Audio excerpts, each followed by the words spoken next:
প্রিয় শিক্ষার্থী, জাতীয় বিশ্ববিদ্যালয়ের অনলাইন ক্লাসে সবাইকে স্বাগত। করোনাকালীন শিক্ষা কার্যক্রম চলমান রাখার স্বার্থে জাতীয় বিশ্ববিদ্যালয়ের উদ্যোগে অনলাইন ক্লাসে সংযুক্ত হতে পেরে আমি আনন্দিত। সবাইকে স্বাস্থ্যবিধি মেনে চলার আহ্বান জানাচ্ছি। রাষ্ট্রবিজ্ঞান বিষয়ে অনার্স প্রথম বর্ষের পলিটিক্যাল ইনস্টিটিউশনস অ্যান্ড অর্গানাইজেশনস শীর্ষক কোর্সে তোমাদের সাথে কোর্স শিক্ষক হিসেবে আছি আমি মোহাম্মদ আনোয়ার হোসেন, সহযোগী অধ্যাপক, রাষ্ট্রবিজ্ঞান, কুমিল্লা ভিক্টোরিয়া সরকারি কলেজ। তোমাদের সাথে আজ আমার ৮ম লেকচার। আজকের আলোচ্য বিষয় সরকারের অঙ্গসমূহ। আশা করি তোমরা মনোযোগ সহকারে আলোচনাটি শুনবে এবং উপভোগ করবে। প্রথমে আমরা জেনে নেই সরকার বা গভর্নমেন্ট কি। রাষ্ট্রের 4টি উপাদানের মধ্যে সরকার একটি অন্যতম উপাদান। সরকার রাষ্ট্রের মূর্ত প্রতীক। সরকারের মাধ্যমে রাষ্ট্রের ইচ্ছা প্রকাশিত ও বাস্তবায়িত হয়। অধ্যাপক লাস্কি তাই বলেন, সরকার হলো রাষ্ট্রের মুখপাত্র। A government is the spokesman to the state. সংকীর্ণ অর্থে সরকার বলতে আইন, শাসন ও বিচার বিভাগের সকল কর্মকর্তা ও কর্মচারীদের বোঝায়। কিন্তু ব্যাপক অর্থে সরকার গঠিত হয় সকল নাগরিকের সম্মতিক্রমে। গণতান্ত্রিক রাষ্ট্রে নাগরিকগণ তাদের ভোটাধিকার প্রয়োগ করে সরকার গঠন ও পরিবর্তন করে থাকে। রাষ্ট্রের ক্ষমতা চর্চাকারী প্রতিষ্ঠান হলো সরকার। সরকারকে কেন্দ্র করেই রাষ্ট্রের যাবতীয় কার্যাবলী পরিচালিত হয়।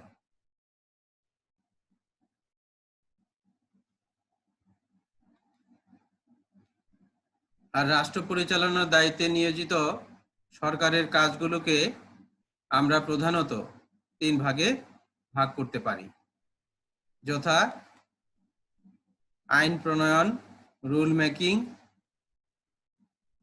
আইনের প্রয়োগ, রুল অ্যাপ্লিকেশন, এবং বিচার কার্য সম্পাদন, রুল অ্যাডজুডিকেশন।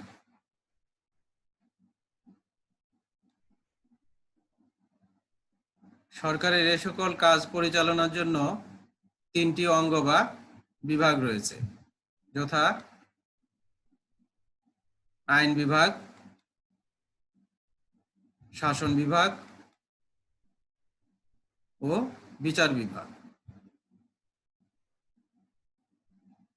এখন আমরা আলোচনা করব আইন বিভাগ বা লেজিসলেচার কি।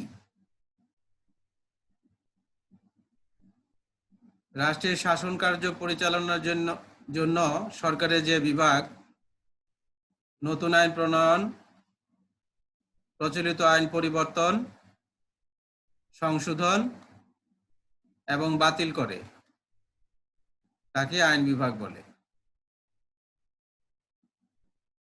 আইন বিভাগ সরকারের আইন প্রণয়নকারী বিভাগ হিসেবে কেবল দায়িত্ব পালন করে তা নয়,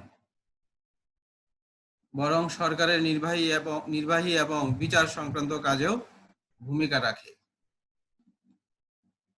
বিশেষ করে মন্ত্রী পরিষদ শাসিত সরকারের নির্বাহী বিভাগের গঠন এবং নিয়ন্ত্রণে আইন বিভাগ ভূমিকা রাখে।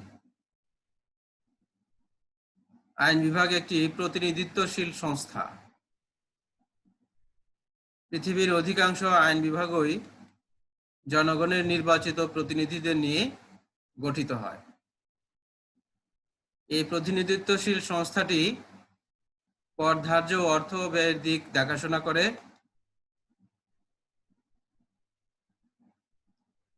এছাড়া কোনো রাষ্ট্রের আইন বিভাগ যেমন গ্রেট ব্রিটেনের লর্ড সভা উচ্চ আপিল আদালত হিসেবে ভূমিকা পালন করে। সুতরাং সরকারের যে বিভাগটি জনগণের প্রতিনিধিত্বকারী, রাষ্ট্রের আইন সংক্রান্ত বিষয়ের কর্তৃত্বকারী এবং সংসদীয় সরকারের শাসন বিভাগ সৃষ্টি ও নিয়ন্ত্রণকারী ভূমিকা পালন করে, তাকে আইন বিভাগ বলে। প্রিয় শিক্ষার্থী, এতক্ষণ আমরা আইন বিভাগ কি তা আলোচনা করলাম। আশা করি তোমরা বুঝেছ। আইনসভার গঠন বা কম্পোজিশন অফ দ্য লেজিসলেচার। আকার ও গঠন অনুসারে আইনসভার মধ্যে পার্থক্য রয়েছে। আইনসভা সাধারণত দু ধরনের হয়ে থাকে, যেমন এক কক্ষ বিশিষ্ট আইনসভা ইউনিক্যামারাল লেজিসলেচার, দ্বিকক্ষ বিশিষ্ট আইনসভা বাইক্যামারাল লেজিসলেচার। এক কক্ষ বিশিষ্ট আইনসভা ইউনিক্যামারাল লেজিসলেচার। যে আইনসভা একটি মাত্র কক্ষ নিয়ে গঠিত হয় তাকে এক কক্ষ বিশিষ্ট আইনসভা বলে। যেমন বাংলাদেশের আইনসভা জাতীয় সংসদ একটি মাত্র কক্ষ নিয়ে গঠিত।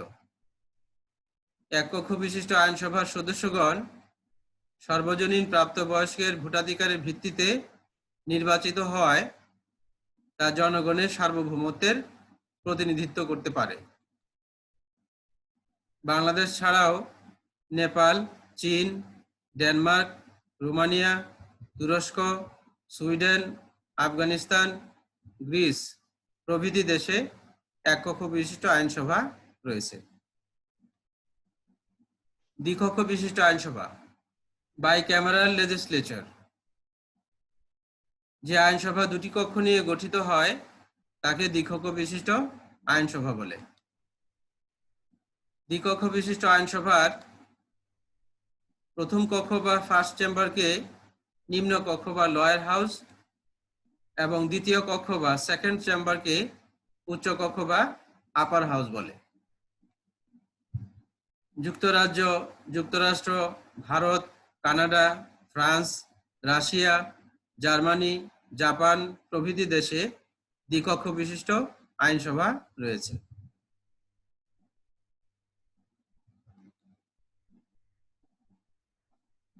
কয়েকটি দেশের দ্বিকক্ষ বিশিষ্ট আইনসভার নাম এবং কক্ষসমূহ। যুক্তরাজ্যের আইনসভার নাম পার্লামেন্ট, এর নিম্ন কক্ষ কমন সভা এবং উচ্চ কক্ষ লর্ড সভা। যুক্তরাষ্ট্রের আইনসভার নাম কংগ্রেস, এর নিম্ন কক্ষ প্রতিনিধি পরিষদ এবং উচ্চ কক্ষ সিনেট। ভারতের আইনসভার নাম পার্লামেন্ট, এর নিম্ন কক্ষ লোকসভা এবং উচ্চ কক্ষ রাজ্যসভা। প্রিয় শিক্ষার্থী, এখানে যুক্তরাষ্ট্রের এবং ভারতের পার্লামেন্টের নাম এবং এদের নিম্ন কক্ষ এবং উচ্চ কক্ষের নাম দেয়া আছে। তোমরা এই কয়েকটি দেশের আইনসভার নাম এবং এদের উচ্চ কক্ষ এবং নিম্ন কক্ষের নাম মনে রাখার চেষ্টা করবে। যুক্তরাষ্ট্রীয় সরকার ব্যবস্থায় ফেডারেল ফর্ম অফ গভর্নমেন্ট নিম্ন কক্ষ সমগ্র জাতির প্রতিনিধিত্ব করে, অন্যদিকে উচ্চ কক্ষ অঙ্গরাজ্য বা প্রদেশের প্রতিনিধিত্ব করে। নিম্ন কক্ষ লয়ার হাউস। আইনসভার নিম্ন কক্ষ সাধারণত জনপ্রিয় কক্ষ। নিম্ন কক্ষ প্রতিনিধিত্বমূলক। সর্বজনীন প্রাপ্তবয়স্কের ভোটাধিকারের ভিত্তিতে নির্বাচিত প্রতিনিধিদের নিয়ে নিম্ন কক্ষ গঠিত হয়। উচ্চ কক্ষ আপার হাউস। আইনসভার উচ্চ কক্ষ দ্বিতীয় কক্ষের ভূমিকা পালন করে। উচ্চ কক্ষ আইনসভার নিম্ন কক্ষের ক্ষমতা ও কাজের মধ্যে ভারসাম্য আনয়ন করে। সাধারণত পরোক্ষভাবে নির্বাচিত বা মনোনীত আঞ্চলিক প্রতিনিধিত্বকারী ব্যক্তিবর্গ নিয়ে উচ্চ কক্ষ গঠিত হয়। উচ্চ কক্ষের সদস্যদের নির্বাচন বা মনোনয়ন। উত্তরাধিকার সূত্রে মনোনয়নের মাধ্যমে, নির্বাচনের মাধ্যমে। উচ্চকক্ষের সদস্য উত্তরাধিকার সূত্রে সদস্যপদ লাভ করেন, যেমন ব্রিটেনের লর্ড সভার অধিকাংশ সদস্য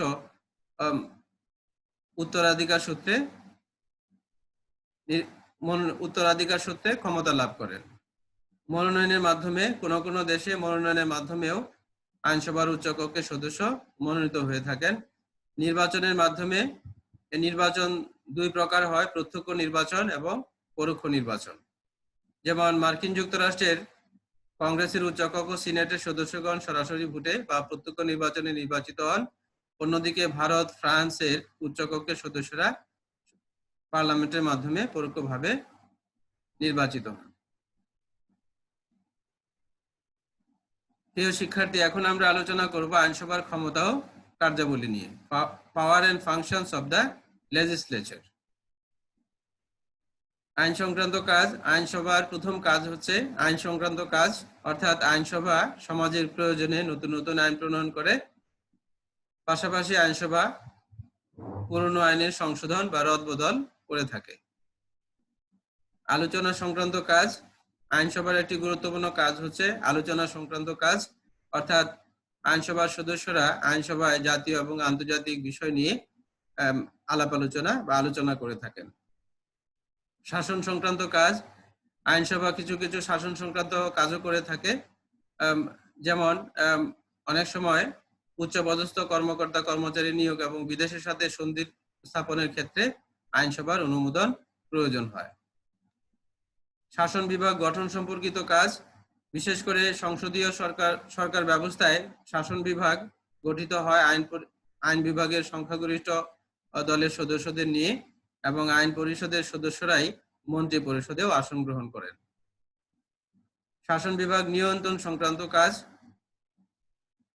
আইন বিভাগ শাসন বিভাগকে নিয়ন্ত্রণ করে থাকে। বিশেষ করে মন্ত্রী পরিষদ শাসিত সরকার ব্যবস্থায় আইন বিভাগ বিভিন্ন পদ্ধতির মাধ্যমে শাসন বিভাগকে নিয়ন্ত্রণ করে থাকে। এই সকল পদ্ধতিগুলো মধ্যে উল্লেখযোগ্য হলো আলোচনা, তর্ক বিতর্ক, নিন্দা প্রস্তাব, মুলতবি প্রস্তাব, অনাস্থা প্রস্তাব, ছাঁটাই প্রস্তাব। এই সকল প্রস্তাবের মাধ্যমে বা এই সকল পদ্ধতির মাধ্যমে আইনসভা শাসন বিভাগকে নিয়ন্ত্রণ করে থাকে। অর্থ সংক্রান্ত কাজ। আইনসভার একটি গুরুত্বপূর্ণ কাজ হচ্ছে অর্থ সংক্রান্ত কাজ। সরকার আইনসভার অনুমোদন ছাড়া কর ধার্য বা ব্যয় করতে পারে না। বিশেষ করে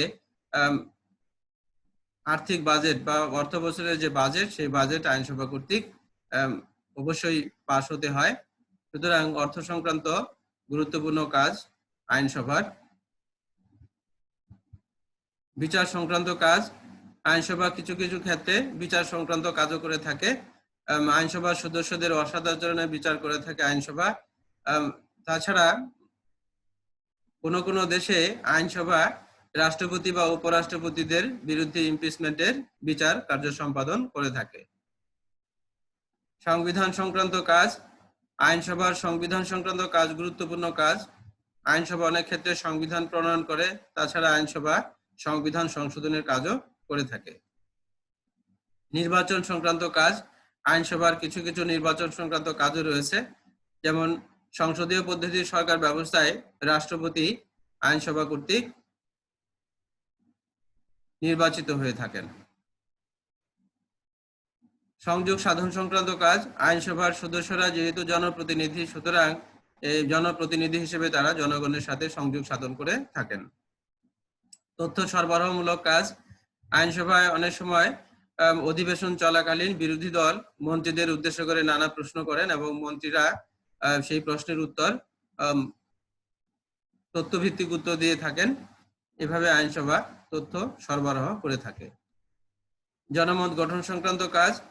আইনসভা জনমত গঠনেও গুরুত্বপূর্ণ ভূমিকা পালন করে। আইনসভার যে অধিবেশন চলে, সেই অধিবেশন পরবর্তীতে প্রচার মাধ্যমে প্রচারিত হয় এবং সেই অধিবেশনের কার্যবিবরণী থেকে জনগণ জাতীয় এবং আন্তর্জাতিক বিষয় সম্পর্কে জেনে জনমত গঠন করতে পারে, অর্থাৎ মতামত ব্যক্ত করতে পারে। এভাবে আইনসভা জনমত গঠনে ভূমিকা পালন করে।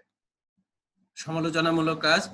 আইনসভার সমালোচনামূলক কাজ রয়েছে, বিশেষ করে সংসদীয় পদ্ধতি সরকার ব্যবস্থায় বিরোধী দল সরকারের গঠনমূলক সমালোচনা করে এবং সরকার সঠিক পথে পরিচালিত হয়। অনুসন্ধানমূলক কাজ, আইনসভা অনেক সময় কমিটি গঠন করে বিভিন্ন বিষয়ে অনুসন্ধান চালিয়ে থাকে। রাজনৈতিক নেতৃত্ব সৃষ্টি, আইনসভার রাজনৈতিক নেতৃত্ব সৃষ্টি করে থাকে। আইনসভার নবীন সদস্যরা আইনসভার অধিবেশনে যোগদান করে নানা বিষয়ে তাদের মতামত ব্যক্ত করে এবং এভাবে তারা রাজনৈতিক শিক্ষা লাভ করে এবং রাজনৈতিক নেতৃত্ব তাদের মধ্যে গড়ে ওঠে এবং পরবর্তীতে তারা মন্ত্রিসভায় ঠাঁই করে নেয়। আমরা যদি উদাহরণ হিসেবে বলি তাহলে আমরা বলবো যে মার্কিন যুক্তরাষ্ট্রের অধিকাংশ রাষ্ট্রপতি কংগ্রেসের কোনো না কোনো কক্ষের সদস্য ছিলেন। রাজনৈতিক সামাজিকীকরণ, আইনসভা রাজনৈতিক সামাজিকীকরণও করে থাকে, অর্থাৎ আইনসভার অধিবেশনের যে কার্য বিবরণী সেগুলো প্রচার মাধ্যমে প্রকাশিত হওয়ার পরে সেগুলো থেকে জনগণ রাজনৈতিক বিষয়ে শিক্ষা লাভ করতে পারে। প্রিয় শিক্ষার্থী, এভাবে আইনসভা একটি দেশে গুরুত্বপূর্ণ ভূমিকা পালন করে থাকে। এছাড়াও নীতিমালা প্রণয়নেও আইনসভার ভূমিকা রয়েছে। যদিও শাসন বিভাগ নীতিমালা প্রণয়ন করে, কিন্তু অনেক ক্ষেত্রে আইনসভা কর্তৃক নীতি প্রণীত হলে নীতি টেকসই হয়, কেননা সেখানে বিরোধী দলেরও মতামত থাকে। প্রিয় শিক্ষার্থী, এখন আমরা আলোচনা করব শাসন বিভাগ বা দ্য এক্সিকিউটিভ কি তা নিয়ে। আধুনিক রাষ্ট্রের সরকারি বিভাগসমূহের মধ্যে সবচেয়ে বড় ও শক্তিশালী বিভাগ হলো শাসন বিভাগ। শাসন বিভাগ সরকার তথা রাষ্ট্রের মুখপাত্র হিসেবে ভূমিকা পালন করে। রাষ্ট্রের ইচ্ছা মূলত শাসন বিভাগের মাধ্যমেই বাস্তবায়িত হয়। সরকারের দ্বিতীয় অঙ্গ হলো শাসন বিভাগ বা নির্বাহী বিভাগ। সরকারের যে বিভাগ আইন বাস্তবায়নের দায়িত্ব পালন করে তাকে শাসন বিভাগ বলে। জনকল্যাণের নিমিত্তে সরকারি নীতি প্রণয়ন ও তা বাস্তবায়নের দায়িত্ব পালনকারী ব্যক্তি ও সংস্থা নিয়ে শাসন বিভাগ গঠিত হয়। শাসন বিভাগের দুটি অংশ রয়েছে, যেমন রাজনৈতিক শাসক বা পলিটিক্যাল এক্সিকিউটিভ, অরাজনৈতিক শাসক বা নন পলিটিক্যাল এক্সিকিউটিভ। সংকীর্ণ অর্থে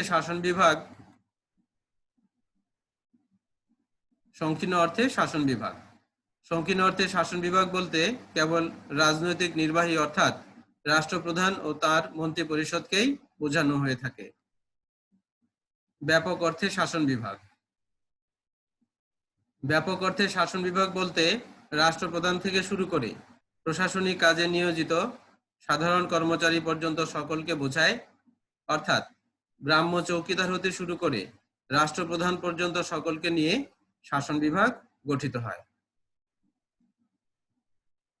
অধ্যাপক ডুভারজারের ভাষায় আইনসভা ও বিচার বিভাগ ব্যতীত সরকারি কাজে নিয়োজিত সকল কর্মকর্তাই শাসন বিভাগের অন্তর্ভুক্ত।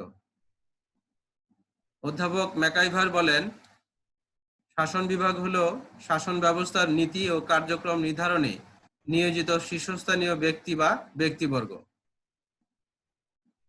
অর্থাৎ সরকারের যে বিভাগ আইন অনুযায়ী শাসন কার্য পরিচালনার দায়িত্ব পালন করে তাকে শাসন বিভাগ বলে। শাসন বিভাগের গঠন, কম্পোজিশন অব দ্য এক্সিকিউটিভ। শাসন বিভাগ গঠিত হয় দুটি অংশ নিয়ে, রাজনৈতিক শাসক পলিটিক্যাল এক্সিকিউটিভ, অরাজনৈতিক শাসক নন পলিটিক্যাল এক্সিকিউটিভ। রাজনৈতিক শাসক, শাসন বিভাগের যে অংশ একটি নির্দিষ্ট সময়ের জন্য জনগণ দ্বারা প্রত্যক্ষ বা পরোক্ষভাবে নির্বাচিত হয় তাকে শাসন বিভাগের রাজনৈতিক শাসক বা রাজনৈতিক অংশ বলা হয়।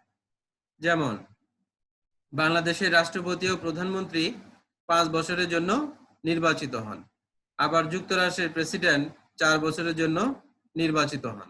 অর্থাৎ রাজনৈতিক শাসক একটি নির্দিষ্ট সময়ের জন্য নির্বাচিত হয়ে থাকেন। অরাজনৈতিক শাসক, শাসন বিভাগের স্থায়ী কর্মচারীদের অরাজনৈতিক শাসক বা শাসন বিভাগের স্থায়ী অংশ বলা হয়। শাসন বিভাগের অরাজনৈতিক অংশের সদস্যগণ প্রতিযোগিতামূলক পরীক্ষার মাধ্যমে শাসন বিভাগে যোগদান করেন। যেমন বাংলাদেশের সরকারি কর্মকর্তা ও কর্মচারীগণ, অর্থাৎ সরকারি কাজে নিয়োজিত আমলাতন্ত্র হচ্ছে শাসন বিভাগের অরাজনৈতিক অংশ। প্রিয় শিক্ষার্থী, তোমরা শাসন বিভাগের এই রাজনৈতিক অংশ এবং অরাজনৈতিক অংশ দুটি মনে রাখার চেষ্টা করবে। শাসন বিভাগের প্রধানের নিয়োগ পদ্ধতি, recruitment of the chief executive. রাষ্ট্রপ্রধান বা শাসন বিভাগের প্রধান 4টি পদ্ধতিতে নিয়োগপ্রাপ্ত হন। উত্তরাধিকার সূত্রে, হেরিডিটারি প্রিন্সিপাল। যেসব রাষ্ট্রের রাজতন্ত্র বিদ্যমান সেসব রাষ্ট্রের রাষ্ট্রপ্রধান বা শাসন বিভাগের প্রধান উত্তরাধিকার সূত্রে ক্ষমতায় অধিষ্ঠিত হন, যেমন ব্রিটেনের রাজা রানী ও জাপানের সম্রাট। প্রত্যক্ষ নির্বাচন, ডিরেক্ট ইলেকশন। কোন কোন দেশের রাষ্ট্রপ্রধান বা শাসন বিভাগের প্রধান জনগণের সরাসরি ভোটে নির্বাচিত হন, যেমন ফ্রান্সের রাষ্ট্রপতি ও রাশিয়ার রাষ্ট্রপতি। পরোক্ষ নির্বাচন, ইনডাইরেক্ট ইলেকশন। পরোক্ষ নির্বাচনের মাধ্যমেও রাষ্ট্রপ্রধান বা শাসন বিভাগের প্রধান নির্বাচিত হয়ে থাকেন। এই পদ্ধতিতে 2 ধরনের নির্বাচন দেখা যায়: জনগণ কর্তৃক, আইনসভা কর্তৃক। কোন কোন রাষ্ট্রে জনগণ কেবল রাষ্ট্রপ্রধান বা শাসন বিভাগের প্রধান নির্বাচনের জন্য একটি মধ্যবর্তী সংস্থা নির্বাচিত করে, পরবর্তীতে সেই মধ্যবর্তী সংস্থা রাষ্ট্রপ্রধান বা শাসন বিভাগের প্রধান নির্বাচিত করে। যেমন মার্কিন যুক্তরাষ্ট্রের রাষ্ট্রপতি নির্বাচিত হয়ে থাকেন জনগণ কর্তৃক নির্বাচিত সংস্থা কর্তৃক, যা ইলেকটোরাল কলেজ নামে পরিচিত। কোন কোন রাষ্ট্রে আইনসভা কর্তৃক রাষ্ট্রপ্রধান বা শাসন বিভাগের প্রধান নির্বাচিত হয়ে থাকেন, যেমন বাংলাদেশের রাষ্ট্রপতি ও ভারতের রাষ্ট্রপতি আইনসভা কর্তৃক নির্বাচিত হন। মনোনয়ন, নমিনেশন। রাষ্ট্রের ঊর্ধ্বতন কর্তৃপক্ষ কর্তৃক শাসক প্রধান মনোনয়নের ব্যবস্থা রয়েছে। ভারতের প্রদেশসমূহের শাসক প্রধান রাজ্যপাল, গভর্নর, রাষ্ট্রপতি কর্তৃক মনোনীত হন। প্রিয় শিক্ষার্থী, এই 4টি পদ্ধতির মাধ্যমে রাষ্ট্রপ্রধান বা শাসন বিভাগের প্রধান নির্বাচিত হয়ে থাকেন বা ক্ষমতা লাভ করে থাকেন। শাসন বিভাগের ক্ষমতা ও কার্যাবলী, power and functions of the executive. প্রিয় শিক্ষার্থী, এখন আমরা আলোচনা করব শাসন বিভাগের ক্ষমতা ও কার্যাবলী নিয়ে। আধুনিক গণতান্ত্রিক রাষ্ট্রে শাসন বিভাগ সবচেয়ে গুরুত্বপূর্ণ বিভাগ হিসেবে ভূমিকা রাখছে। জনকল্যাণমূলক রাষ্ট্রের ধারণা সুসংহত হওয়ার সাথে সাথে শাসন বিভাগের ক্ষমতা ও কার্যাবলী বহুগুণে বৃদ্ধি পেয়েছে। শাসন বিভাগের ক্ষমতা ও কার্যাবলী: অভ্যন্তরীণ প্রশাসন পরিচালনা, অর্থাৎ অভ্যন্তরীণ শান্তি শৃঙ্খলা রক্ষা করা শাসন বিভাগের অন্যতম গুরুত্বপূর্ণ কাজ। এই কাজ সম্পাদন করতে গিয়ে শাসন বিভাগ পুলিশ বাহিনী গঠন এবং পরিচালনা করে থাকে। স্বরাষ্ট্র মন্ত্রণালয় এই দায়িত্ব পালন করে থাকে। পররাষ্ট্র সম্পর্কিত: বর্তমান আন্তর্জাতিক যুগে বিভিন্ন রাষ্ট্রের সাথে যোগাযোগ রক্ষা করতে হয় এবং এই যোগাযোগ রক্ষা সম্পর্কিত বা বৈদেশিক সম্পর্কিত কাজ শাসন বিভাগের মাধ্যমে সম্পাদিত হয়ে থাকে। প্রত্যেকটি দেশে পররাষ্ট্র দপ্তর এই কাজগুলো করে থাকে। প্রতিরক্ষা ও যুদ্ধ: প্রতিরক্ষা অর্থাৎ দেশ রক্ষার দায়িত্ব শাসন বিভাগকে পালন করতে হয়, আর শাসন বিভাগ এই দায়িত্ব পালন করতে গিয়ে সেনা, নৌ এবং বিমান বাহিনী গঠন এবং পরিচালনা করে থাকে। আইন সম্পর্কিত কাজ: শাসন বিভাগ কিছু কিছু আইন সম্পর্কিত কাজও করে থাকে। বর্তমানে আইনসভা কিছু কিছু আইন প্রণয়নের দায়িত্ব শাসন বিভাগকে অর্পণ করেছে এবং শাসন বিভাগ সেই আইন প্রণয়নের দায়িত্ব পালন করে থাকে। এই ধরনের আইনকে ডেলিগেটেড লেজিসলেশন বলে বা অর্পিত ক্ষমতাপ্রসূত বা হস্তান্তরিত আইন বলা হয়। বিচার সম্পর্কিত: শাসন বিভাগ কিছু কিছু বিচার সম্পর্কিত কাজও করে থাকে, যেমন বিচারক নিয়োগ করে থাকে শাসন বিভাগের শাসক প্রধান অথবা রাষ্ট্রপ্রধান। পাশাপাশি দণ্ডপ্রাপ্ত ব্যক্তির দণ্ড হ্রাস বা মওকুফ করতে পারে শাসন বিভাগের প্রধান বা রাষ্ট্রপ্রধান। অর্থ সংক্রান্ত কাজ: শাসন বিভাগ অর্থ সংক্রান্ত কাজও করে থাকে। বর্তমানে রাষ্ট্রগুলো জনকল্যাণমূলক রাষ্ট্র, আর রাষ্ট্র জনকল্যাণমূলক রাষ্ট্র হওয়ার কারণে রাষ্ট্রের বিপুল অর্থের প্রয়োজন হয় এবং এই অর্থ সংগ্রহ করে থাকে শাসন বিভাগ। তবে অর্থ ব্যয়ের ক্ষেত্রে শাসন বিভাগকে আইন পরিষদের অনুমোদন নিতে হয়। শাসন বিভাগীয় নেতৃত্ব, শাসন বিভাগের নেতৃত্ব শাসন বিভাগ দিয়ে থাকে, অর্থাৎ রাষ্ট্রপতি বা শাসন বিভাগের প্রধান এই নেতৃত্ব দিয়ে থাকেন। রাজনৈতিক নেতৃত্ব শাসন বিভাগ দিয়ে থাকে, বিশেষ করে সংসদীয় পদ্ধতির সরকার ব্যবস্থায় প্রধানমন্ত্রী সংসদের ভেতরে এবং বাইরে রাজনৈতিক নেতৃত্ব দিয়ে থাকেন। জনকল্যাণমূলক কাজ, বর্তমান রাষ্ট্রগুলো জনকল্যাণমূলক রাষ্ট্র মানুষের জীবনমানের উন্নয়নের জন্য বহুবিধ কর্মসূচি গ্রহণ করে এবং এই সকল কর্মসূচি শাসন বিভাগের মাধ্যমেই সম্পন্ন হয়। নীতি নির্ধারণ, দেশের প্রয়োজনে নীতি নির্ধারণ শাসন বিভাগই করে থাকে, তবে কোনো কোনো রাষ্ট্রের নীতি নির্ধারণের জন্য আইন বিভাগের অনুমোদন নিতে হয়। প্রতীকীমূলক ও আনুষ্ঠানিক কাজ, শাসন বিভাগ কিছু কিছু প্রতীকীমূলক এবং আনুষ্ঠানিক কাজও করে থাকে, যেমন শোভাযাত্রা বা বিভিন্ন ধরনের অনুষ্ঠান আয়োজন করা, পাশাপাশি কিছু আনুষ্ঠানিক দায়িত্ব পালন করে থাকে, যেমন রাষ্ট্রপতি অনেক সময় সামরিক প্যারেড পরিদর্শন বা কাউকে উপাধি প্রদান, এই সকল আনুষ্ঠানিক কাজও শাসন বিভাগের প্রধান করে থাকে। জনসংযোগ, শাসন বিভাগ জনসংযোগও করে থাকে, অর্থাৎ শাসন বিভাগ যে সকল কর্মসূচি গ্রহণ করে জনকল্যাণমূলক, সেই কর্মসূচিগুলো যেন জনগণ সহজে জানতে পারে, সেই জন্য জনসংযোগের কাজও শাসন বিভাগ করে থাকে। প্রিয় শিক্ষার্থী, এই সকল দায়িত্ব পালনের মধ্য দিয়ে শাসন বিভাগ গুরুত্বপূর্ণ ভূমিকা পালন করছে এবং দিন দিন শাসন বিভাগের এই ক্ষমতা বেড়েও যাচ্ছে।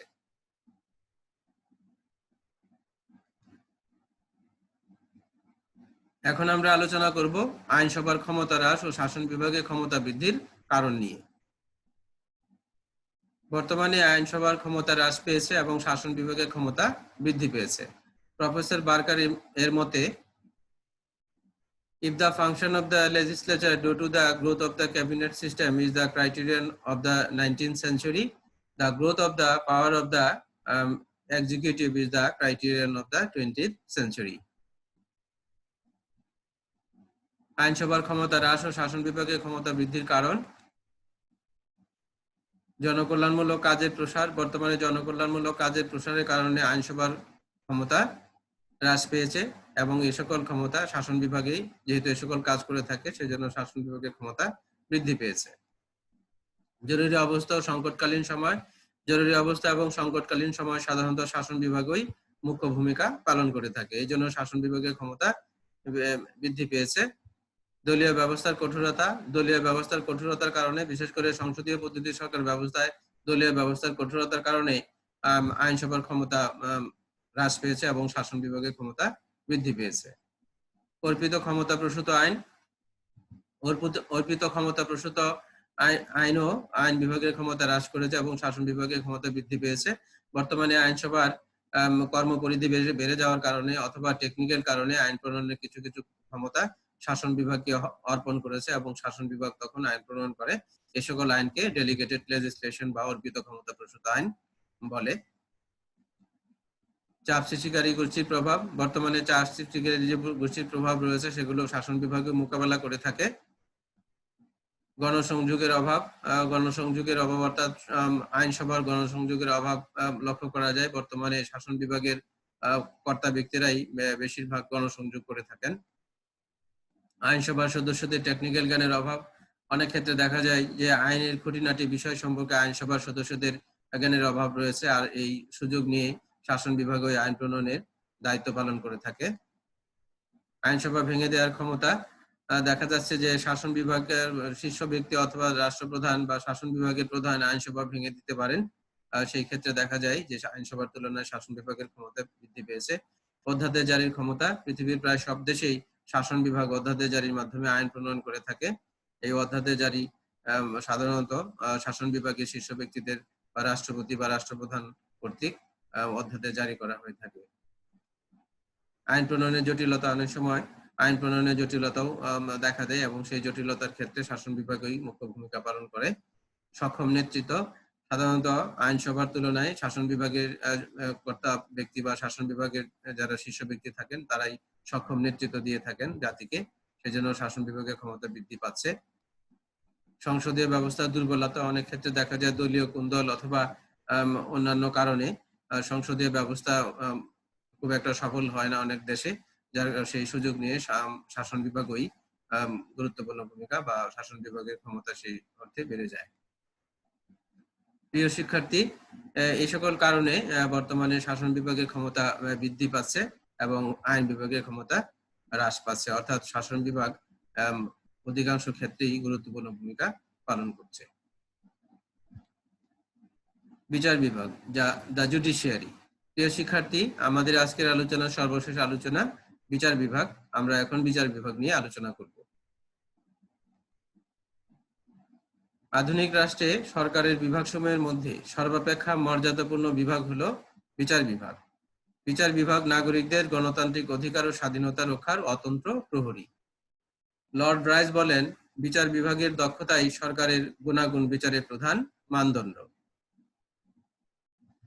সরকারের যে বিভাগ বিচার কার্য সম্পাদন করে তাকে বিচার বিভাগ বলে।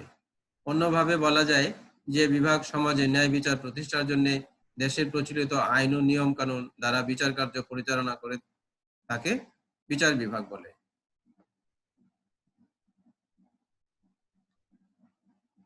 অধ্যাপক হেনরি সিজুক বলেন, বিচার বিভাগ হলো সে বিভাগ যা আইনের ব্যাখ্যা করে এবং আইনের প্রয়োগ করে। আর.সি. আগরওয়াল বলেন, the judiciary is one organ which interprets the legislative laws and executes the executive's orders. উইলুবি বলেন, বিচার বিভাগ হলো সরকারের ওই বিভাগ যে বিভাগ অপরাধীদের শাস্তি প্রদান ও নিরপরাধীকে মুক্তি দেয়। সুতরাং সরকারের যে বিভাগ প্রচলিত আইনের মাধ্যমে বিচার কার্য সম্পাদন ও আইনের ব্যাখ্যাদান করে তাকে বিচার বিভাগ বলে। বিচার বিভাগের সংগঠন, অর্গানাইজেশন অব দ্য জুডিশিয়ারি।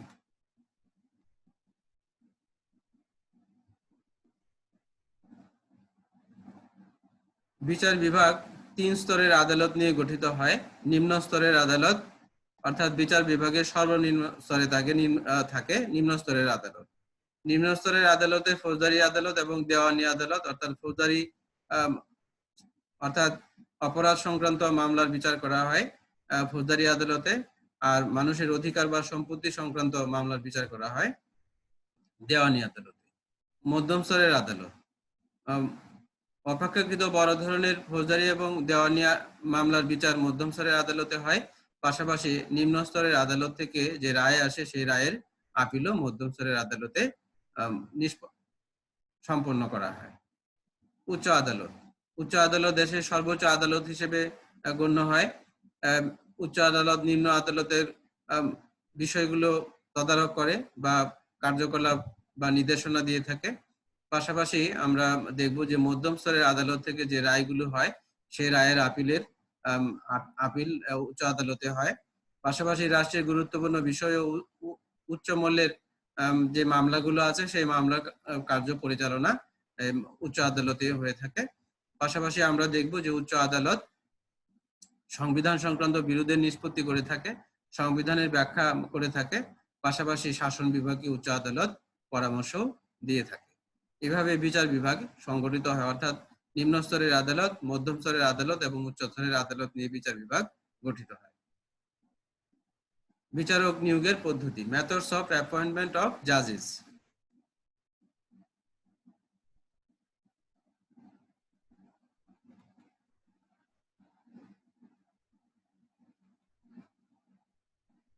বিচারক নিয়োগের 3টি পদ্ধতি রয়েছে: জনগণ কর্তৃক প্রত্যক্ষ নির্বাচন, আইনসভা কর্তৃক নির্বাচন এবং শাসন বিভাগ কর্তৃক নিয়োগ।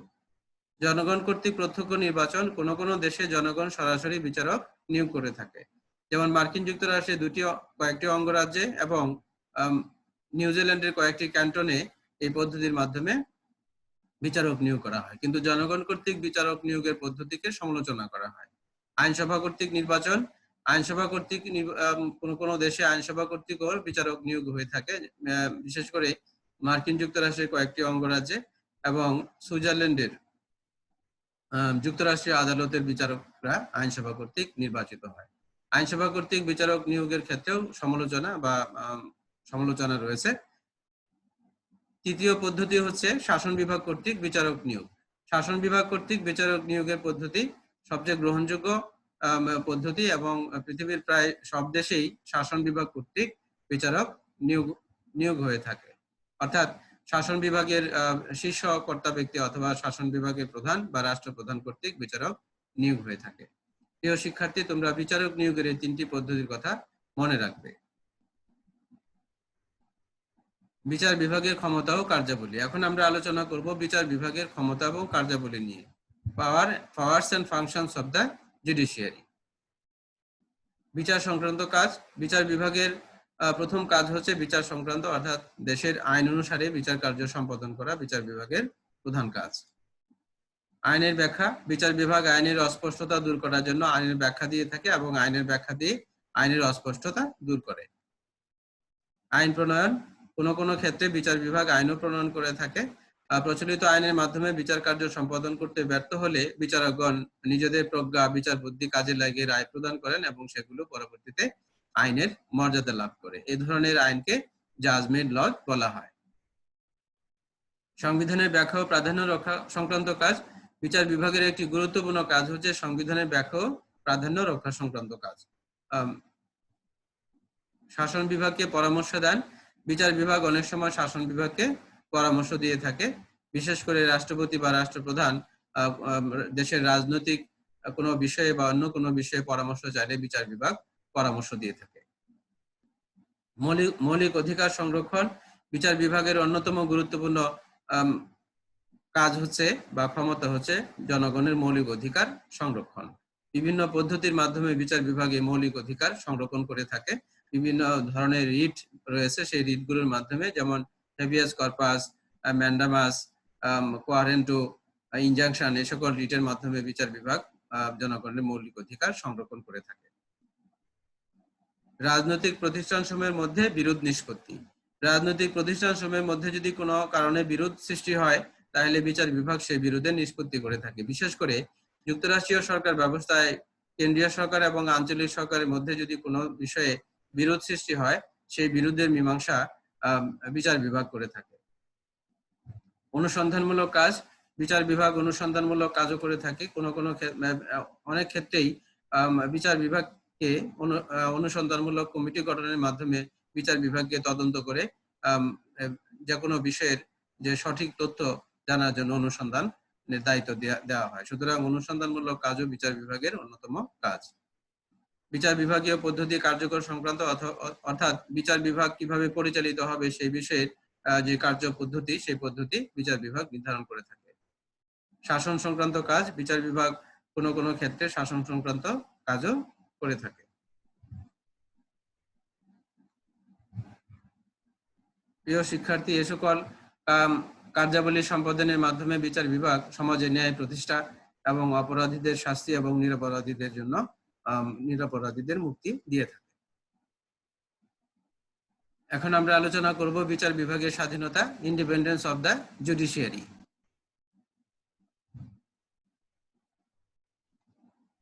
সরকারের তিনটি বিভাগের মধ্যে বিচার বিভাগ অন্যতম গুরুত্বপূর্ণ বিভাগ।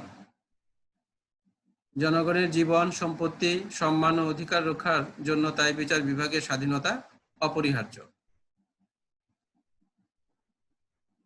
বিচার বিভাগ যখন বিচার কার্য পরিচালনা বা রায় প্রদানের ক্ষেত্রে আইন বিভাগ ও শাসন বিভাগের নিয়ন্ত্রণ মুক্ত থাকে, তখন তাকে বিচার বিভাগের স্বাধীনতা বলে।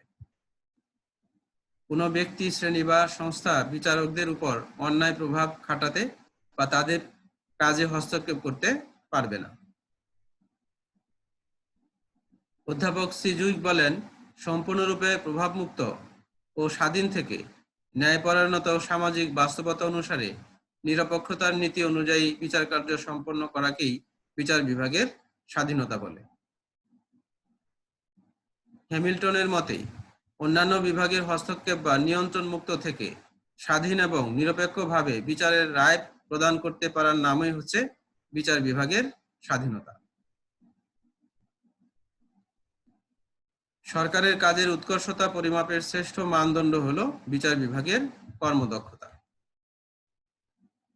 লর্ড ব্রাইস তাই বলেছেন, there is no better test of the excellence of a government than the efficiency of its judicial system. তাই আমরা বলতে পারি যে বিচার বিভাগের স্বাধীনতার উপর এর কর্মদক্ষতা নির্ভর করে।